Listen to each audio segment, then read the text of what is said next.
Olá, companheiras, olá, companheiros, saudações petistas. Sejam muito bem-vindas, muito bem-vindos a mais uma edição do podcast Em Tempos de Guerra, a Esperança é Vermelha. Hoje é sexta-feira, dia 19 de julho. Eu sou o Patrick e toco a conversa junto com vocês.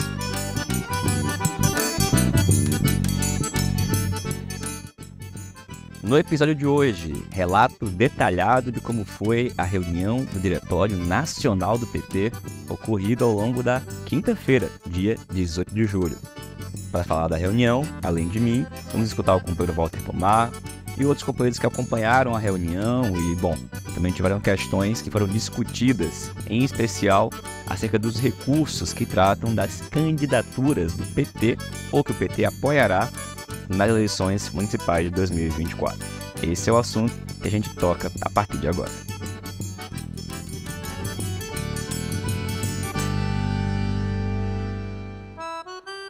Pessoal, antes de começar a falar sobre a reunião do DN do dia de ontem, quinta-feira, queria comentar sobre a aprovação na Câmara dos Deputados da versão final do projeto que altera a Política Nacional do Ensino Médio.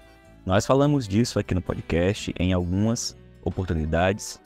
Ouvimos alguns companheiros e companheiras da educação, da CUT, da CNTE.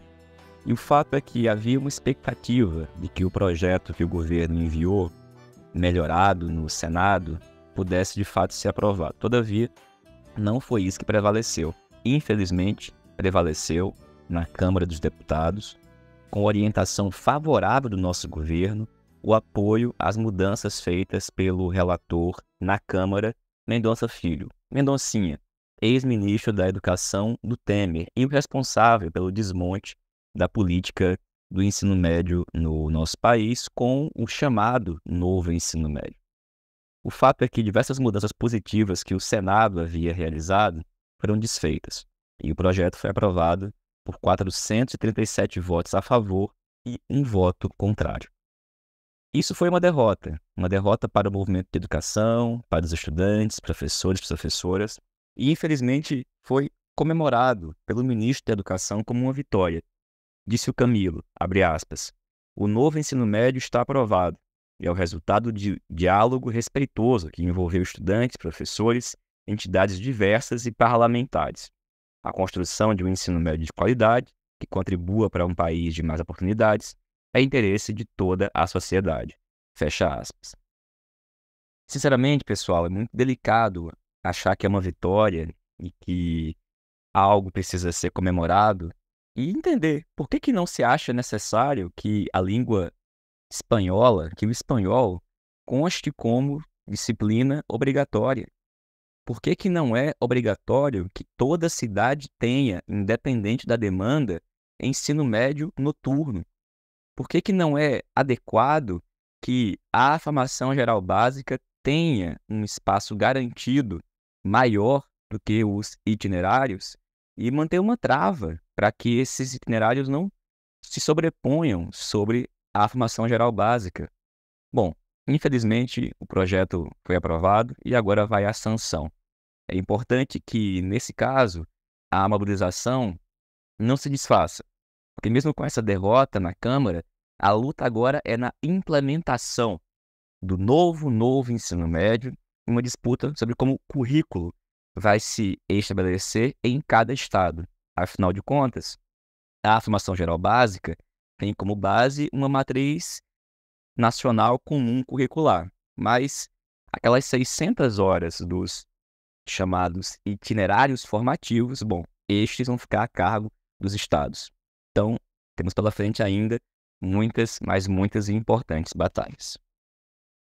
E dito isso, para começar a falar sobre a reunião do Diretório Nacional do PT, a gente vai começar ouvindo o companheiro Walter Pomar. A gente pediu, na verdade, que o Walter fizesse um informe mais detalhado, explicando como é que foi o conjunto da reunião. E para que ele possa fazer isso, a gente vai ouvir o seu relato e também alguns trechos das intervenções feitas ao longo da reunião do Diretório Nacional. Também vamos ouvir outros companheiros e companheiras que, de alguma maneira, participaram e estiveram presentes nas discussões da reunião do DN. Para começar o informe, A gente escuta o companheiro Walter Pomar. Olá, Patrick. Olá, ouvintes do podcast, comandado pelo Patrick Campos Araújo. Pois muito bem, Patrick.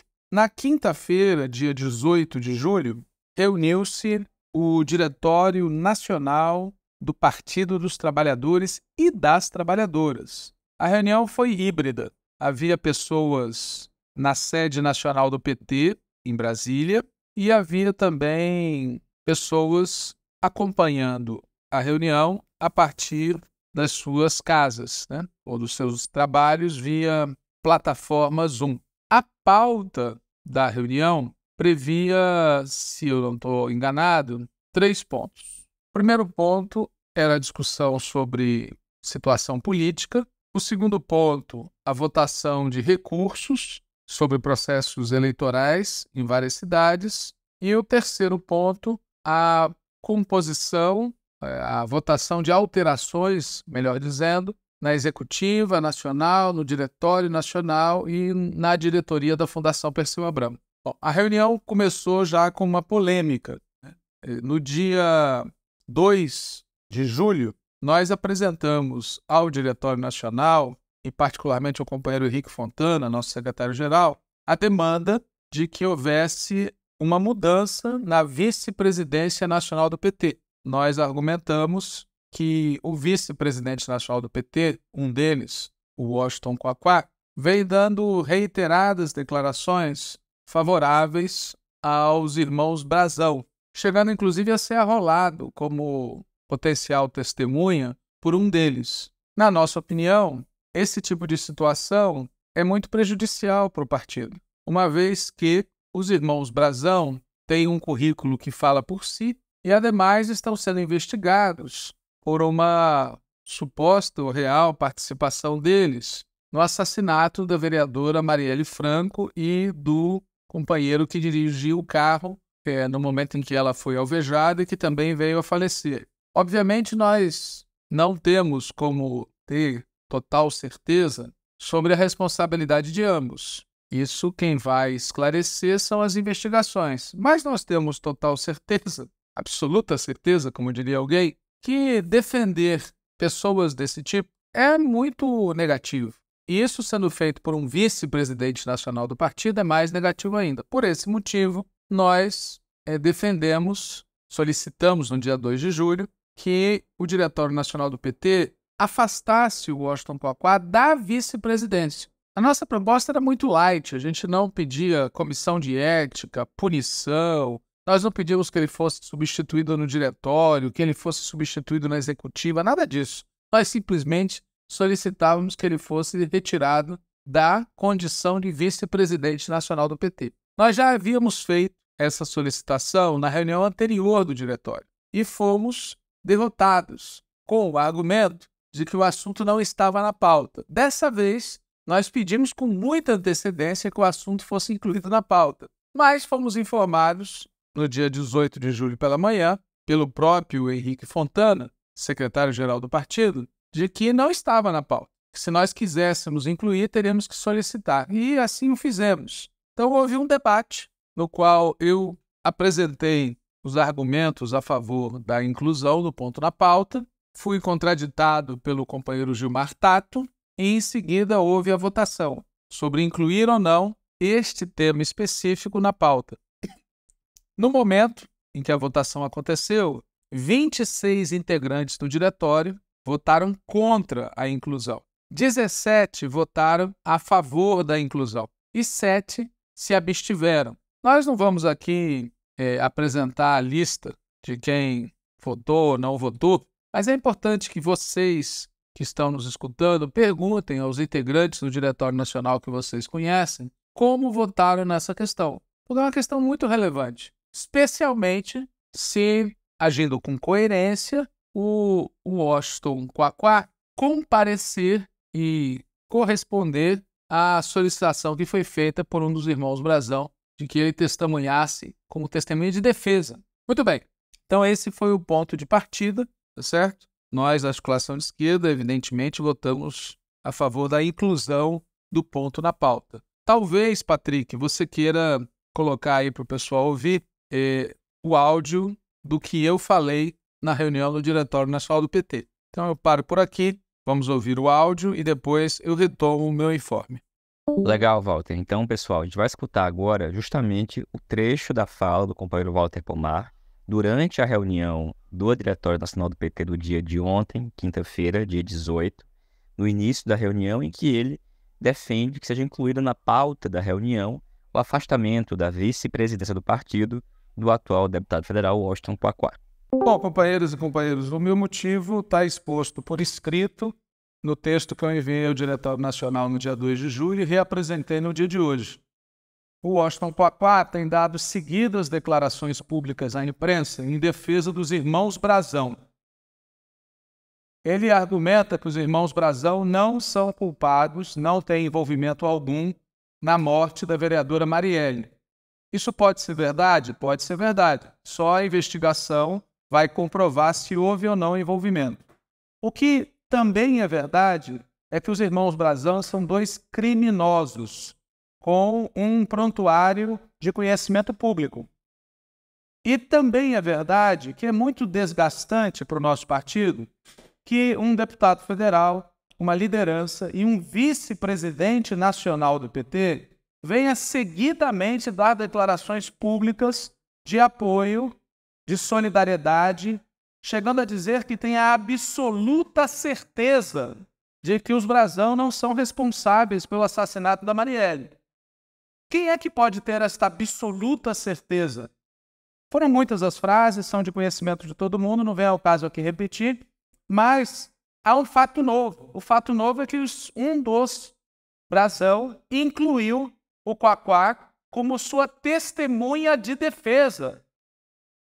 Se o Quaquá for coerente com tudo que ele fez até agora, nós vamos viver a seguinte situação. O vice-presidente nacional do PT vai depor como testemunha de defesa de um dos Brazão no processo que está em curso, inclusive por iniciativa da nossa Polícia Federal. Então, eu não estou discutindo se eles são ou não responsáveis pela morte da Marielle. O que eu estou discutindo é que é um desgaste imenso para o PT, e o que eu estou solicitando não é que ele seja retirado do Diretório Nacional, não é que ele seja retirado da Executiva Nacional, não estou pedindo a chapa que o substitua, não estou pedindo nada a não ser aquilo que o Diretório Nacional pode fazer. Queiram ou não as chapas. O Diretório Nacional é que escolhe as pessoas que integram os cargos da Executiva. E o que eu estou pedindo é que ele seja afastado da vice-presidência do PT, como um sinal de que ele não fala pelo PT quando faz esses elogios, essa defesa aos Brazão, e que ele não estará falando pelo PT caso ele aceite, espero que não aceite, o convite para ser testemunha de defesa dos Brazão. É disso que se trata meu pedido. Eu queria debater isso no ponto de substituições, mas já adiantei aqui. Por último, eu peço a vocês que leiam a mensagem que o Washington Quaquá colocou hoje no grupo de Zap do DN. Eu pergunto se isso é razoável. Eu pergunto se é decente que num diretório a gente tenha esse tipo de mensagem. Se é aceitável. Se é isso que faz parte do comportamento do debate político de dirigentes. Então, sinceramente, muitos limites do razoável já foram transpostos nesse caso, mas o que eu quero é proteger o PT desse constrangimento. É só isso, obrigado. Pois é, pessoal, esse foi um trecho da fala do companheiro Walter na reunião do Diretório Nacional do PT. Walter, todo mundo escutou agora o que você falou lá na reunião. Conta pra gente como é que foi o desdobramento, como se seguiu a reunião a partir daí. Bom, Patrick, depois desse debate sobre incluir ou não na pauta o tema vice-presidência Washington Quaquá, o diretório iniciou a escuta dos textos que foram apresentados para o debate sobre a situação política. Aqui vale a pena explicar que o método é o seguinte: é definido um prazo para que as chapas, as tendências que queiram, apresentem seus projetos de resolução. Para esta reunião, o prazo foi o dia 17, sendo que a reunião era dia 18. O prazo era no final da tarde do dia 17, depois foi prorrogado para a noite do dia 18. E o efeito prático é que teve um texto que chegou entre 8 e 9 da noite, o texto da Construindo um Novo Brasil. Isso torna muito difícil o debate, né? Empobrece o debate, porque a gente tem pouco tempo para ler os textos, refletir sobre aquilo que cada tendência, cada chapa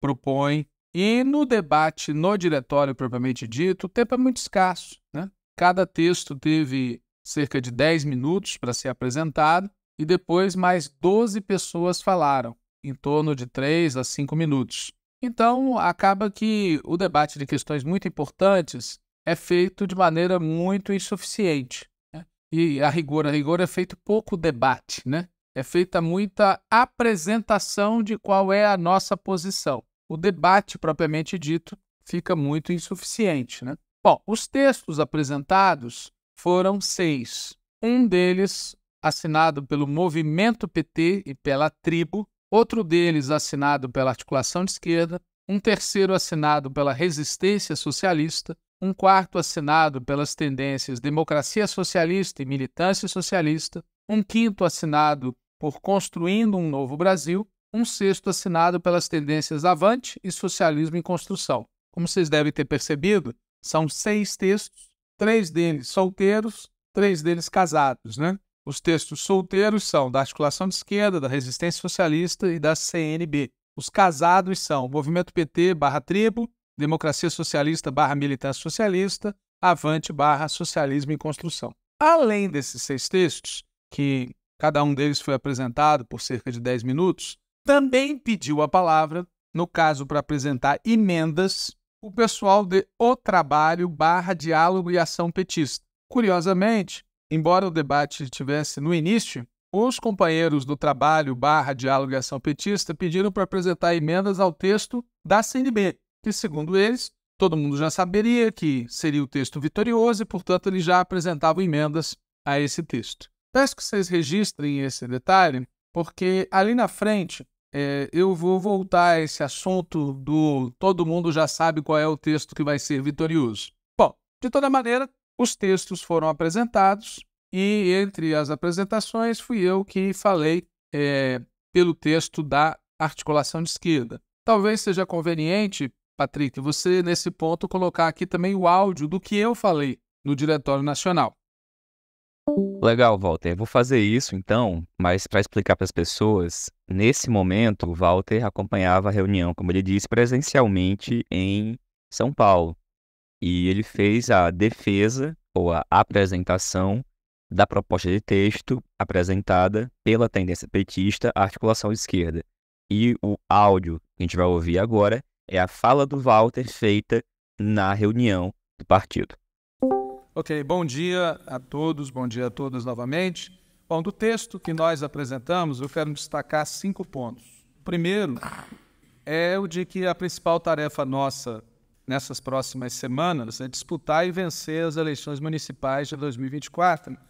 E a gente reafirma a importância das campanhas eleitorais combinarem a defesa de propostas municipais com a defesa do governo Lula e com a defesa das nossas propostas para o país.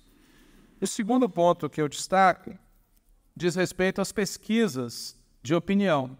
Elas confirmam que desde o final de 2022 até hoje, a gente está mais ou menos na mesma posição, com uma leve inflexão para baixo.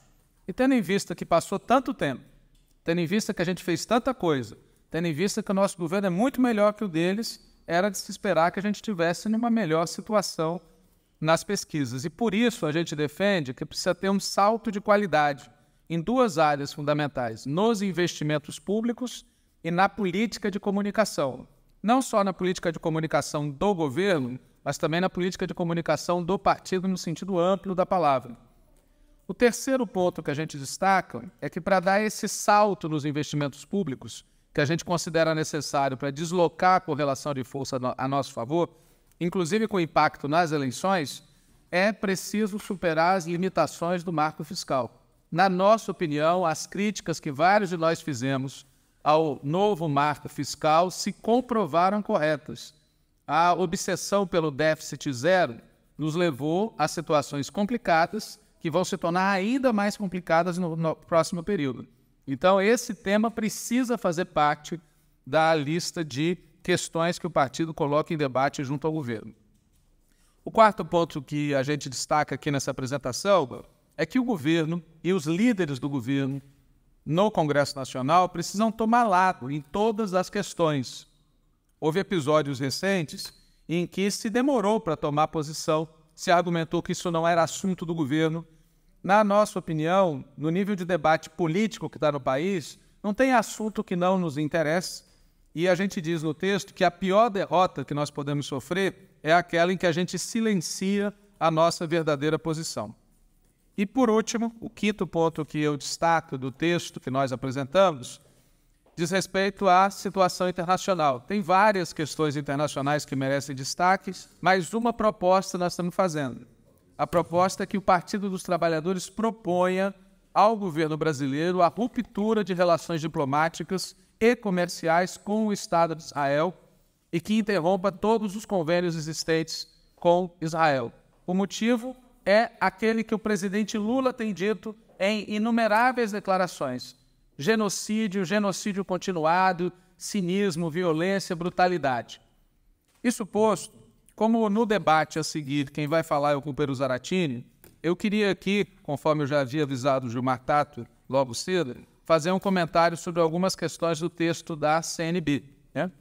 O texto da CNB tem 2.520 palavras. Um terço disso, 874, são uma relação dos feitos positivos do governo Lula. Cabe, sem dúvida, destacar os avanços e os feitos positivos do governo, agora sem exageros. Tem dois exageros no texto que, para mim, são muito simbólicos. O primeiro é sobre a reforma tributária.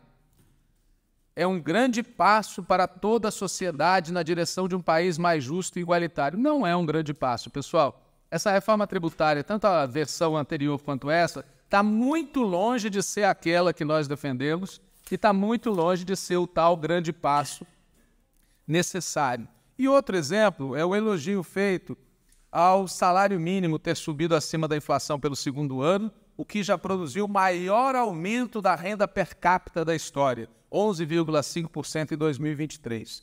Veja, é constrangedor esse tipo de exemplo, porque é um efeito estatístico típico.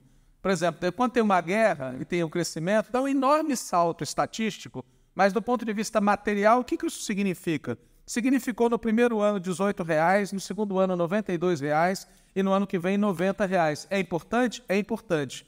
Mas vamos colocar a coisa no grau, né, pessoal? Do ponto de vista da vida do povo, a situação continua muito difícil.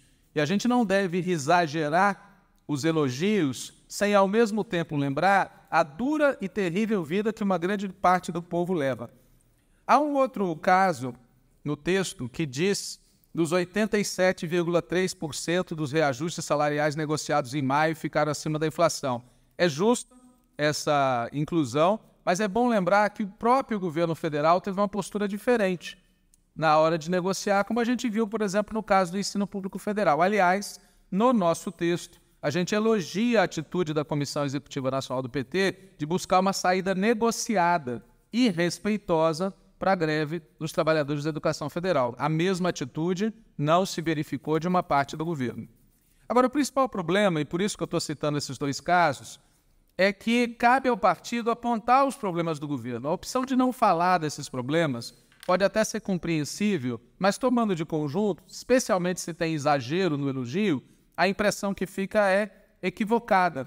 Por exemplo, quando sair o resultado da eleição de 2024, e se apesar de todos os nossos esforços, o resultado for mais negativo que positivo, os problemas vão ser creditados a quem? Ao partido?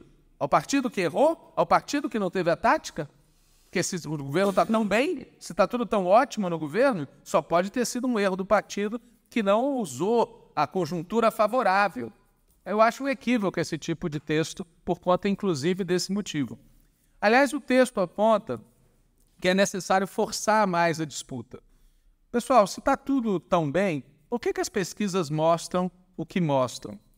A conjuntura aponta, como diz o texto, tem que explicar um detalhe, que as pesquisas vêm confirmando que o nosso resultado está aquém, palavra do presidente Lula. E isso pode, inclusive, levar a um resultado na eleição de 2024 pior do que o resultado que nós gostaríamos e muito menor do que aquele que será necessário para enfrentar o biênio seguinte. O texto aponta que a gente está no momento em que o governo é pressionado pelo capital financeiro e pela mídia corporativa para cortar gastos em cima dos pobres, e o texto defende posições com as quais eu estou de acordo. Agora, é preciso dizer que o texto não é só o lado de lá que faz pressões, tá certo? O lado de cá, setores do governo têm sido solidários com a posição do capital financeiro e com a mídia corporativa. E o nosso próprio texto faz duas afirmações que, na minha opinião, são concessões indevidas à posição do capital financeiro. A primeira delas é quando fala de que nós não abdicamos da responsabilidade com os gastos públicos. E depois diz que o lado de lá coloca em dúvida a capacidade do governo de manter estável a relação dívida pública/PIB. Essa posição de manter estável a relação dívida pública/PIB foi incluída na famosa Carta aos Brasileiros pelo Palocci. Vamos traduzir isso em linguagem de gente comum, né? Manter estável a relação dívida-PIB é continuar transferindo para o capital financeiro uma bolada de recursos imensa. É isso que a gente quer? É isso que a gente quer demonstrar, que a gente tem responsabilidade? Obviamente que não, né? Mas a gente faz concessões no texto a uma linguagem do lado de lá, ao invés de denunciar essa linguagem. E, ademais, vamos dizer, repito, que tem setores do governo que apoiam isso. O texto fala: Campos Neto tornou-se o maior entrave ao crescimento do país. Cá entre nós, pessoal, o Campos Neto saindo, o entrave vai desaparecer. Nós vamos fingir que na última votação, em que houve aprovação unânime da manutenção da taxa de juros, apesar das corretas e públicas críticas feitas pelo presidente Lula, 4 diretores do Banco Central indicados pelo presidente votaram com o tal Campos Neto. Vamos fingir que isso não aconteceu? Eu acho que é um desserviço para nós, entendeu? É uma hipocrisia, fingir que não tem um problema, é fingir que não tem um setor do governo que acha que tem que fazer esse tipo de concessão para o capital financeiro.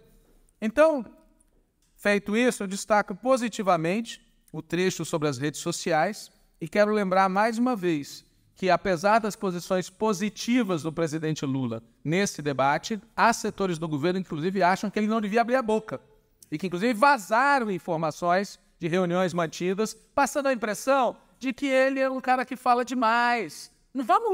Vamos fingir que isso não aconteceu? Bom, por fim, eu queria chamar a atenção para o fato de que o texto diz que a gente deve enfrentar temas espinhosos para o partido, né?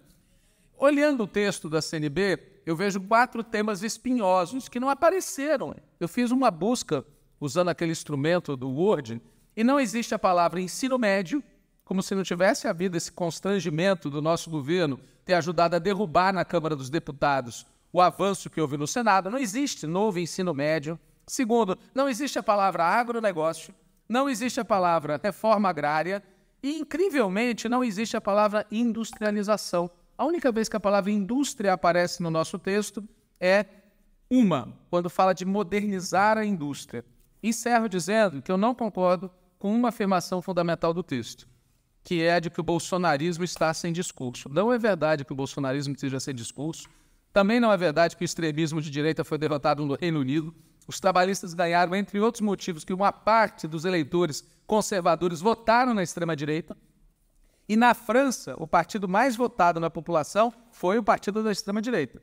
Fomos salvos pelo sistema eleitoral. E qual é o problema de dizer que o bolsonarismo está sem discurso? É duplo. O primeiro é de se iludir sobre a força do inimigo. E o segundo é não perceber que a gente tem 2 inimigos.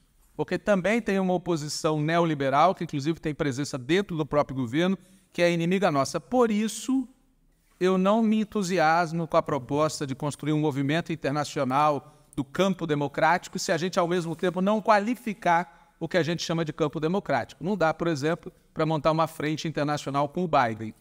Encerrei, muito obrigado. Bom, pessoal, essa foi a fala do companheiro Walter Pomar, apresentando o texto escrito pela tendência petista Articulação de Esquerda, e foi um dos textos apresentados para discussão na reunião do Diretório Nacional do PT. Walter, conta para a gente, após a tua fala e dos demais representantes das tendências, como que prosseguiu a reunião? Bom, em seguida, a apresentação dos 6 textos e, em seguida, a leitura das emendas apresentadas por o trabalho, falaram 12 integrantes do Diretório Nacional. Esses 12 são escolhidos pela proporcionalidade entre as chapas. Na prática, falaram 6 da CNB e 6 das outras tendências e chapas. Certamente você e outras pessoas vão comentar sobre cada uma das falas. Eu vou me focar só naquelas feitas por pessoas da CNB, né? Me chamou muita atenção o fato de que vários da CNB que usaram da palavra buscaram justificar o fato do texto apresentado por eles ser muito chapa branca, ou ser um texto que fala só do positivo e não fala dos problemas, ser um texto que, inclusive, exagera ao falar de pontos positivos, que existem, mas que não convém exagerar nunca, né? Na opinião de alguns integrantes da CNB que se referiram a essa crítica que nós e outros fizemos, na opinião de alguns da CNB, a resolução do Diretório Nacional tem mesmo que enfatizar os pontos positivos, inclusive porque na conjuntura eleitoral, na conjuntura de polarização, não caberia ao PT, né, incluir os temas problemáticos, enfim. Esse ponto de vista, ele, na nossa opinião, é equivocado. Os problemas existem. Portanto, o Diretório Nacional do PT tem que também abordá-los, e abordá-los no intuito de explicar à nossa base como é que a nossa base deve enfrentar as críticas que são feitas. Se o Diretório Nacional não fala dos problemas, se o Diretório Nacional não explica para a base quais são os problemas e como eles devem ser tratados, as pessoas ficam perdidas, ou elas têm que elaborar por conta própria, tá certo? Porque o mundo existe. A oposição existe, o debate existe. Não é porque o Diretório Nacional não fala dos problemas, os problemas não vão deixar de existir por causa disso, né? Não há neurolinguística positiva que resolva essa situação. Então, na nossa opinião, o jeito certo de um partido que defende o governo é, inclusive, falar dos problemas que existem e apresentar uma interpretação acerca desses problemas e apresentar um discurso, uma narrativa, uma proposta, uma abordagem acerca desses problemas. Infelizmente, não é essa a posição da CNB, né? É bom dizer, houve pessoas também que reconheceram que o texto proposto pela CNB tinha alguns exageros e que poderia sofrer correções, né? Entre os temas criticados, é curioso dizer que algumas pessoas falaram bastante, né? Bastante é um exagero, né? Dentro do espaço de 3, 4, 5 minutos, falaram do tema reforma tributária, né? Respondendo à crítica feita por mim e por outros, de que o texto exagerava nessa questão, que o Congresso Nacional aprovou uma reforma tributária ano passado e agora está em curso também, que não dá conta dos grandes problemas do país, né? Não dá conta, não chega nem perto daquilo que nós defendemos. Não dá para falar que é uma reforma tributária como nós queremos que seja feita. Pois bem, respondendo a essa crítica, alguns ali afirmaram que a reforma tributária vai onerar os mais ricos e vai diminuir a tributação dos mais pobres, né? Insistiram nessa tecla com muita ênfase e, ao mesmo tempo, outros disseram que essa reforma tributária que foi aprovada, assim como a anterior, foi uma vitória, mas foi uma vitória tendo em vista a correlação de forças, ou seja, dadas as condições existentes, aquilo que a gente conseguiu foi uma vitória. Infelizmente, eles só falam que foi uma vitória, mas não falam dos problemas, porque se a correlação de forças era negativa, é evidente que a reforma aprovada ela tem problemas, né? Limitações, e essas limitações, esses problemas têm que ser ditos, têm que ser tratados. Infelizmente, repetindo o que eu já disse, o pessoal da CNB prefere não abordar os problemas, né? Ou pelo menos aborda os problemas de uma maneira muito superficial, né? O texto da CNB, ao final, foi realmente aprovado. Só que vejam só que curioso. O texto da CNB foi aprovado com 31 votos. Os demais textos somados obtiveram 41 votos. Havia 72 pessoas presentes na reunião no momento da votação. O que quer dizer que era um texto minoritário, né? Eu estou dando esses números aqui, 31, 41. Tem gente que anotou um número ainda menor, dizendo que, na verdade, o texto da CNB só teve 27 votos. Em qualquer caso, é um fato. que a soma dos votos obtidos pelas demais chapas e teses supera o número de votos do texto da CNB. Por isso mesmo, nós insistimos que a comissão de emendas que vai elaborar o texto final leve isso em consideração. Não trate o texto da CNB como uma espécie de cláusula pétrea que não pode ser alterada e não desconsidere que, de diferentes ângulos e pontos de vista, existe uma maioria do Diretório Nacional que não votou nesse texto. Vamos ver o que será aprovado. Segundo acabou de circular agora no grupo de Zap da comissão responsável pela redação do texto, ele deve ser fechado amanhã pela manhã e, havendo divergências, é provável que haja, o texto será votado no grupo de Zap do Diretório Nacional. E reside, inclusive, um segredo, né? No grupo de Zap do Diretório Nacional estão todos os 90 e poucos integrantes do Diretório Nacional.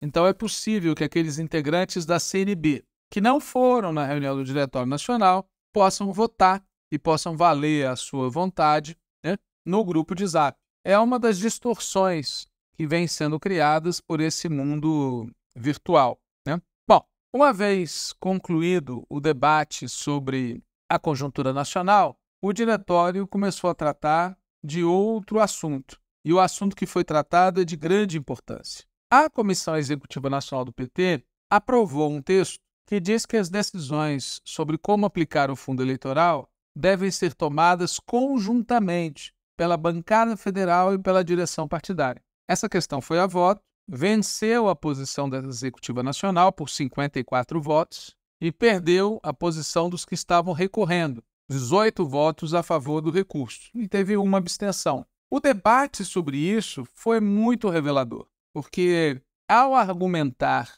a favor da resolução proposta pela Comissão Executiva Nacional, a pessoa que argumentou disse que nós precisamos levar em consideração que o fundo eleitoral ele depende do número de parlamentares que nós temos na bancada federal. E que, além disso, esses parlamentares são pessoas muito experientes em processos eleitorais. Então, eles devem ter a opinião deles levada em consideração. Essa tese, ela é, na nossa opinião, absolutamente equivocada. É tão verdadeiro dizer que o fundo eleitoral é maior ou menor a depender do tamanho da bancada, como é verdadeiro dizer que a maioria dos parlamentares federais do PT se elegeu graças ao partido e ao voto de todos os que foram candidatos, tendo ou não sido eleitos. E, portanto, não são votos dos parlamentares que ali estão, são votos do partido. E o partido tem suas instâncias.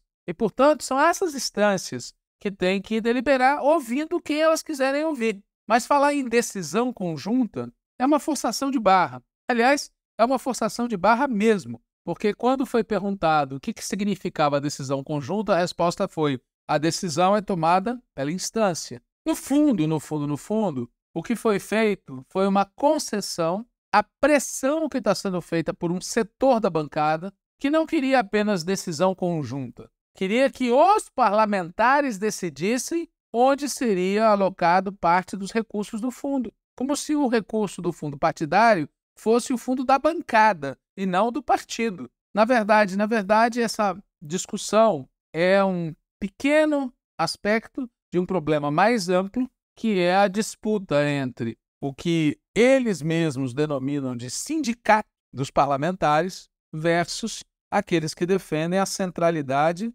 das instâncias, né, do próprio partido enquanto tal. Bom, venceu, como vocês viram, por ampla maioria, 54-18, a posição que falava em resolução conjunta da bancada com a direção. É uma posição, como nós falamos, de um certo ponto de vista inócua, mas de outro ponto de vista muito perigosa. Em seguida, houve um debate sobre qual percentual do fundo eleitoral caberá às candidaturas indicadas pelos setoriais do partido. Essa discussão também ocorreu na Comissão Executiva Nacional e o diretório estava avaliando um recurso que queria ampliar de 2% para 5% o recurso que caberia às setoriais do fundo eleitoral, né? Prevaleceu a posição do executivo que estabelecia 2%. Perdeu a posição que estabelecia 5%. É bom dizer que esses 2% de agora,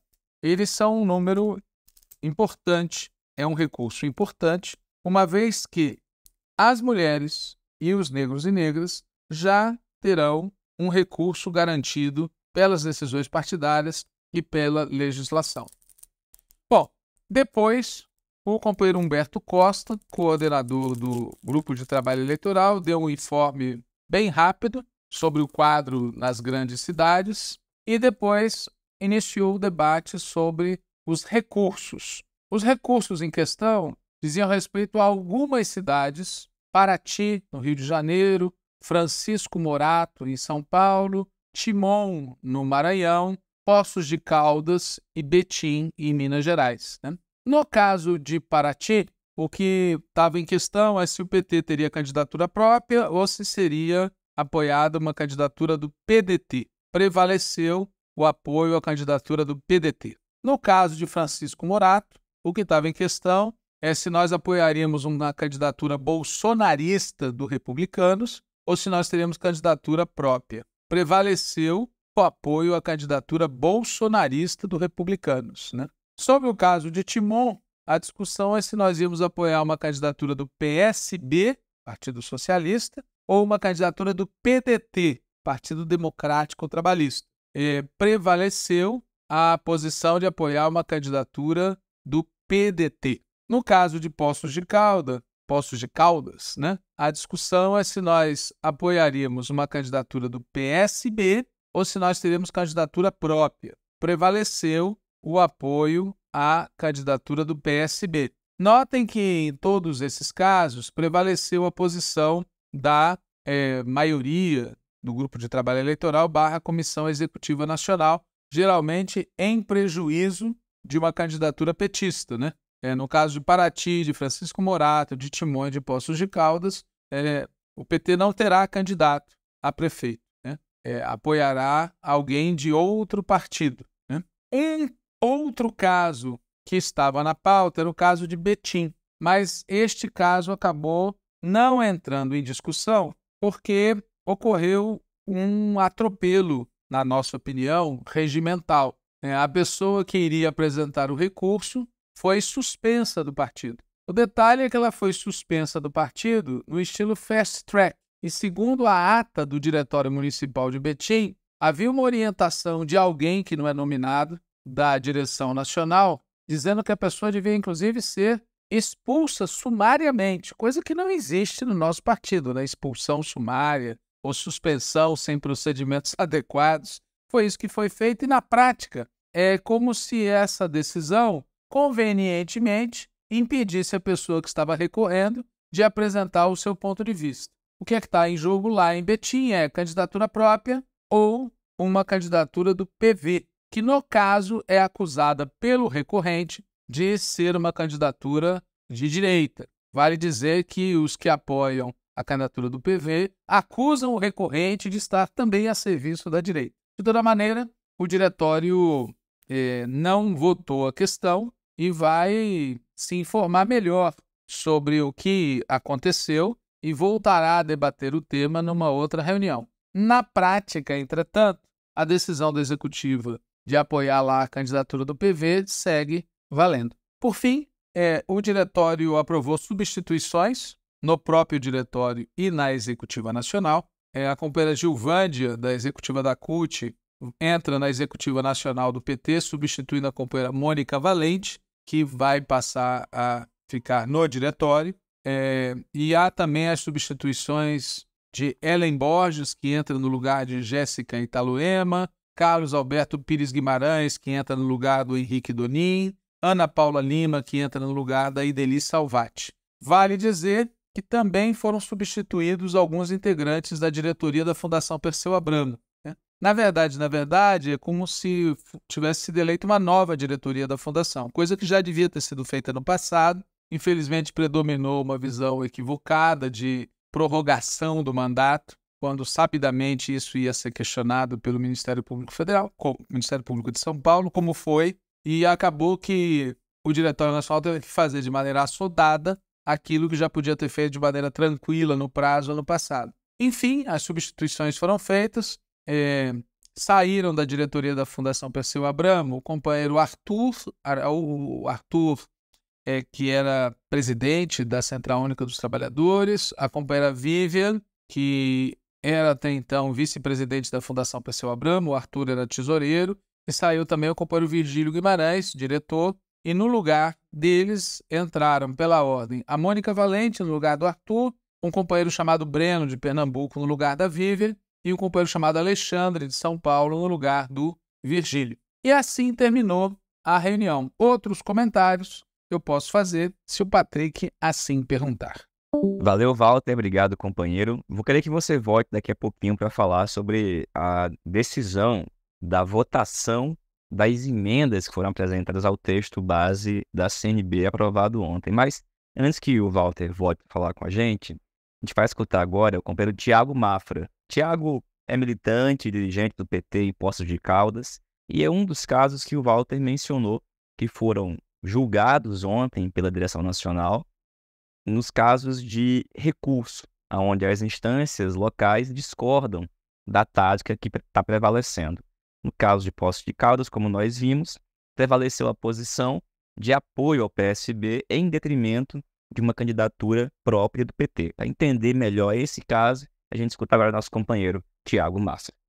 Olá, pessoal do podcast Em Tempos de Guerra, a Esperança é Vermelha. Aqui é Tiago Mafra, secretário-geral do Partido dos Trabalhadores no município de Poços de Caldas, sul de Minas Gerais. Nossa cidade aqui é a maior cidade do sul de Minas, com expressão importante. Nós havíamos apresentado a nossa pré-candidatura, algo que vinha sendo trabalhado e preparado desde 2023, em diversas reuniões. Nós temos periodicidade e organicidade nas nossas reuniões. Vínhamos construindo isso e buscando, inclusive, junto àqueles grupos que haviam composto o segundo turno da eleição presidencial em 2022, manter um diálogo, a busca de uma unidade e a construção de uma candidatura única do campo popular para que nós pudéssemos fazer o enfrentamento local às expressões do bolsonarismo e do fascismo. Isso dito, nós tínhamos chegado a um acordo com os grupos e os partidos aqui da nossa cidade para que cada partido apresentasse seus pré-candidatos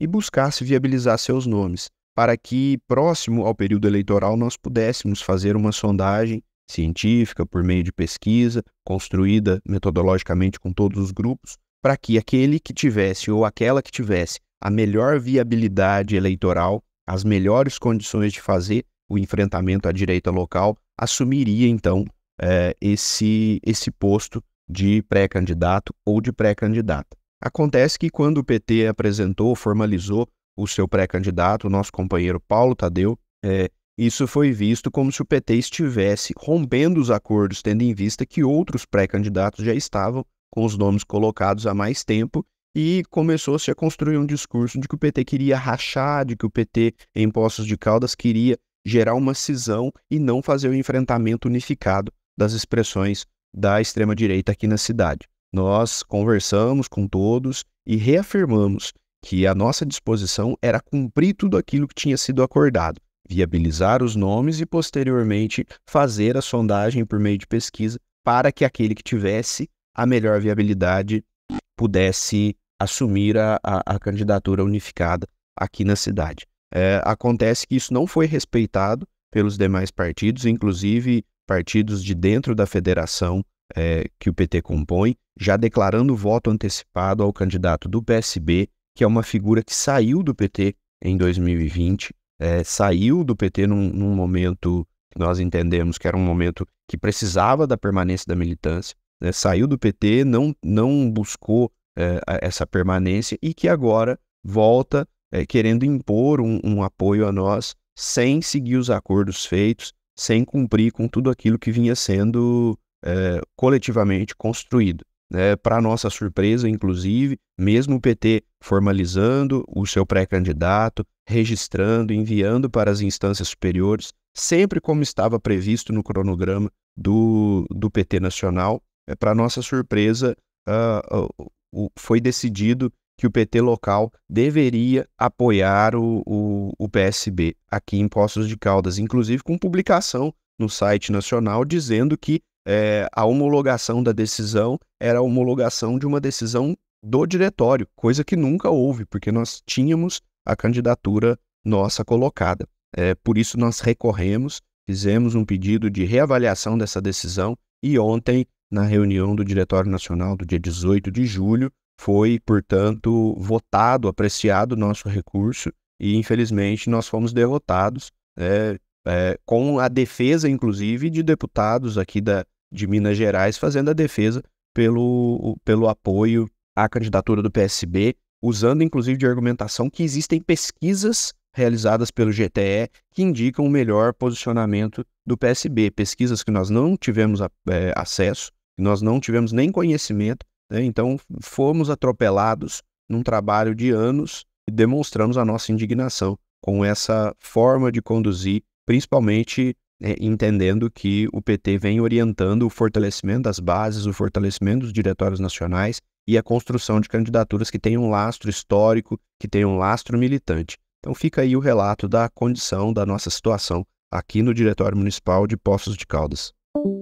Valeu, Tiago. Obrigado, companheiro. Muita força aí aos companheiros e companheiras de Poços de Caldas nesse momento tão decisivo para o partido aí na cidade.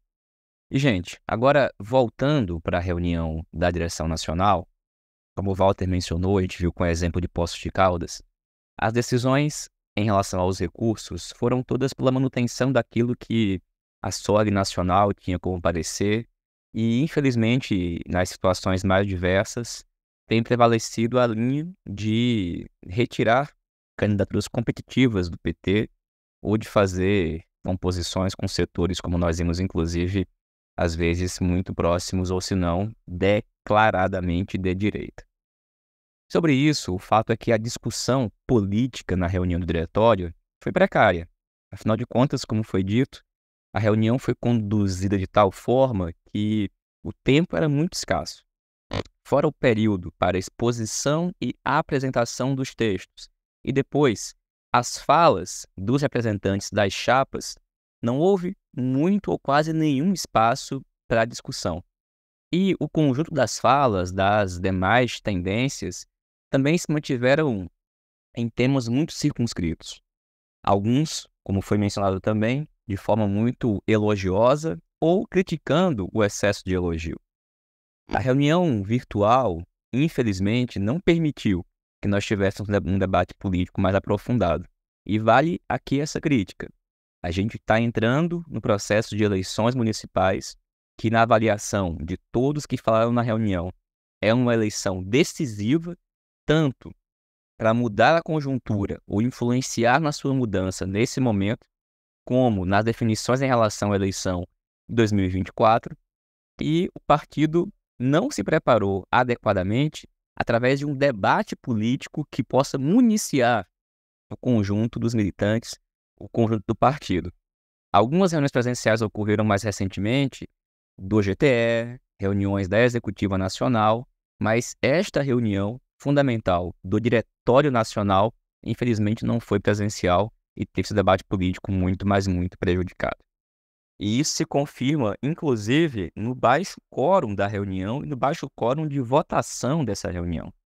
Para a gente ter uma ideia, na primeira votação que ocorreu, quando foi levado a voto, seria incluído ou não na pauta de discussão sobre a retirada de Washington Quaquá da condição de vice-presidente nacional do PT, na sala Zoom haviam apenas 63 pessoas, mais cerca de uma dezena que estava presencialmente em São Paulo, em uma direção que tem quase 90 membros.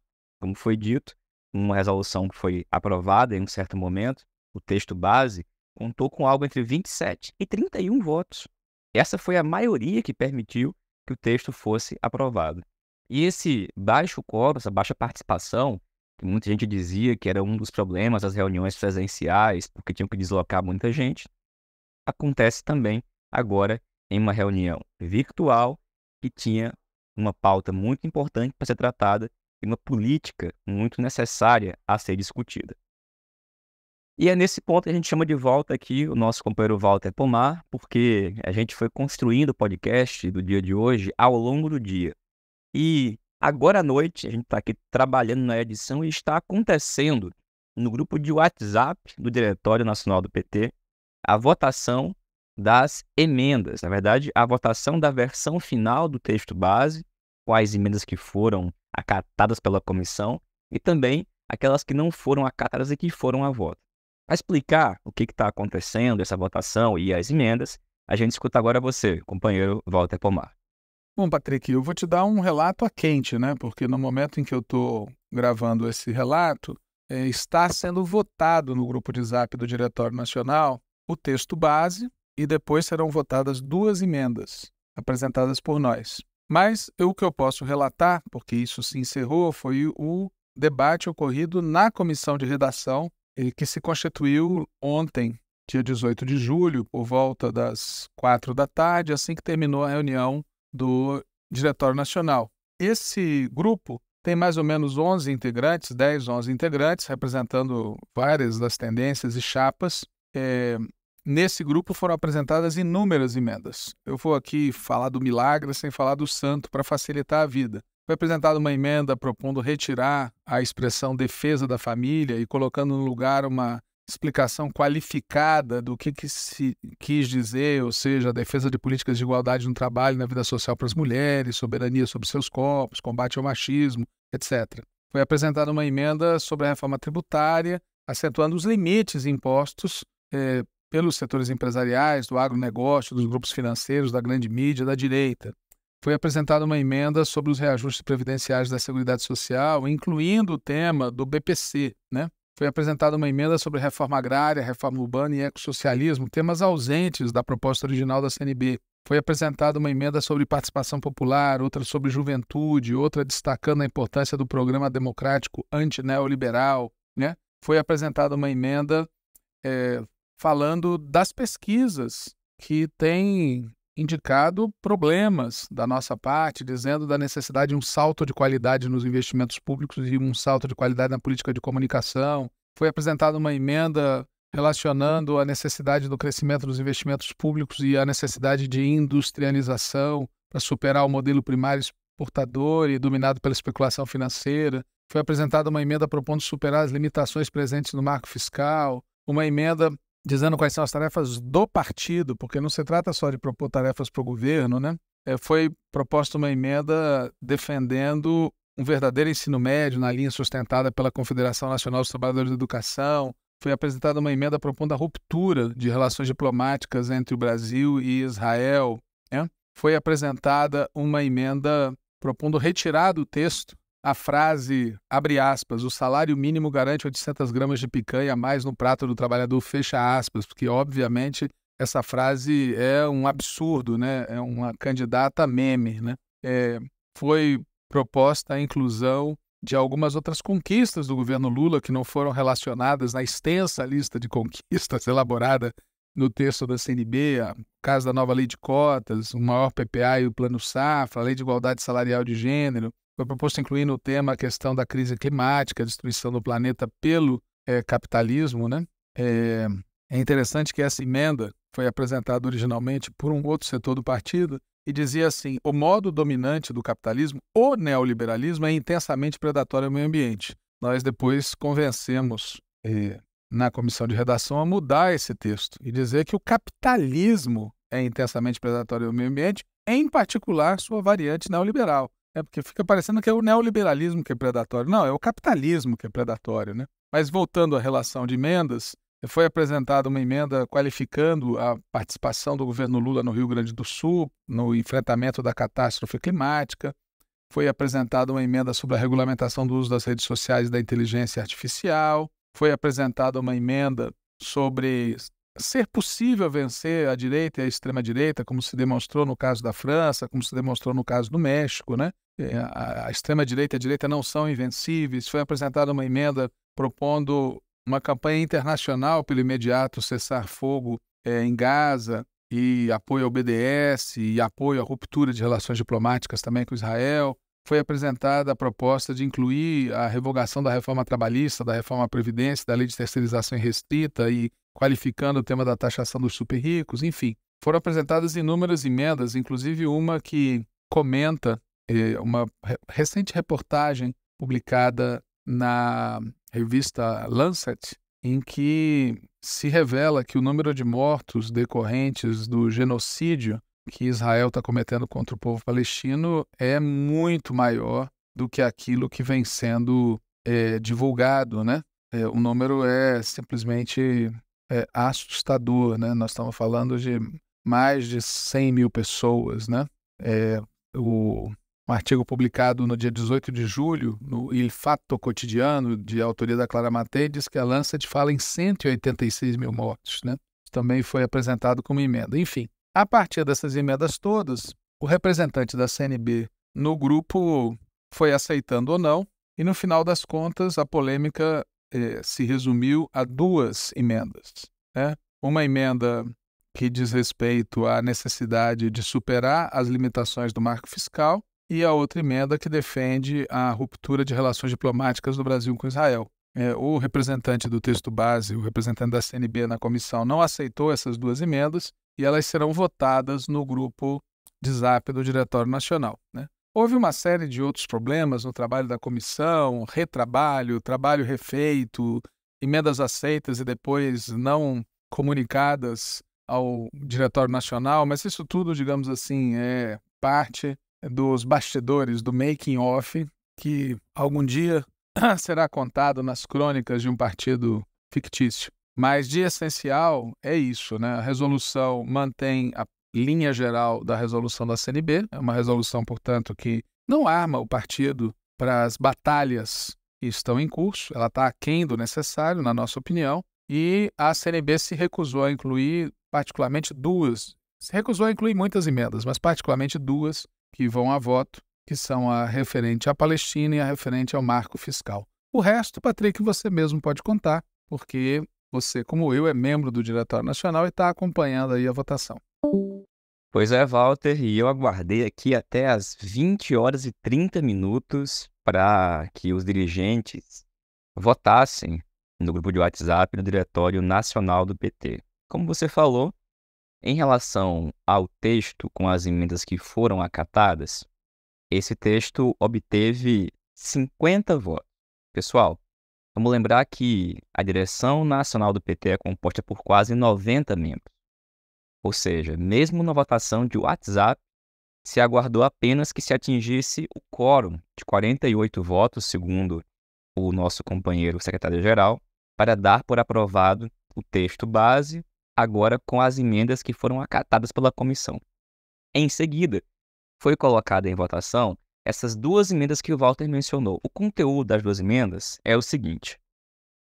Emenda 1. O crescimento exponencial dos investimentos públicos é uma necessidade agora e no próximo biênio. Sem isso, nosso povo seguirá ultra explorado. Nossa indústria seguirá minguando. Nossas estatais seguirão sendo saqueadas e desvirtuadas. Nossa economia seguirá primária exportadora e dominada pela especulação financeira. Nesse sentido, reafirmamos a necessidade de uma mudança total e urgente na política do Banco Central, com uma redução imediata e substancial na taxa de juros e com uma política cambial que proteja a moeda nacional da especulação. Reafirmamos também que a política fiscal precisa considerar a resistência das elites à imprescindível reforma tributária. É preciso superar as limitações presentes no marco fiscal. Como diz repetidamente o presidente Lula, a conta não pode seguir sendo paga pelo povo. Bom, em relação a essas emendas e a essa emenda 1 inicialmente, votaram 42 integrantes do Diretório Nacional do PT, menos da metade dos membros da direção que compõem, inclusive, o grupo de WhatsApp. Dos 42 votantes, 4 votaram a favor dessa emenda e 38 votaram contra. Em relação à segunda emenda, o seu conteúdo dizia o seguinte: por todos os motivos citados anteriormente, o partido defende que se faz necessária a ruptura das relações diplomáticas do Brasil com Israel, bem como a interrupção de todos os convênios com aquele país. Nessa segunda emenda, 8 dirigentes votaram a favor e 34 votaram contra. Esse, pessoal, certamente não é o resultado final da votação, porque, como eu disse, menos da metade do total dos membros da direção nacional votaram, se deram pelo menos o trabalho de digitar no grupo de WhatsApp se era contra ou a favor às emendas. Na próxima edição do podcast, no Antivírus, a gente vai fazer mais um comentário, trazer o resultado final da votação, mas esse já é um quadro do que a gente pode esperar. A reunião, portanto, que se estendeu até esta votação, como foi dito pelo Walter e por mim, foi uma reunião que deixou muito a desejar e tem uma resolução que não municia o partido, a militância, quem é petista para enfrentar os difíceis tempos que já chegaram e que tendem a ficar ainda mais difíceis. Mas, enquanto isso, sigamos firmes e na luta. A gente se reencontra muito em breve. Na próxima semana tem a edição do Antivírus, na próxima sexta-feira, aqui no nosso podcast. Saudações petistas e até mais.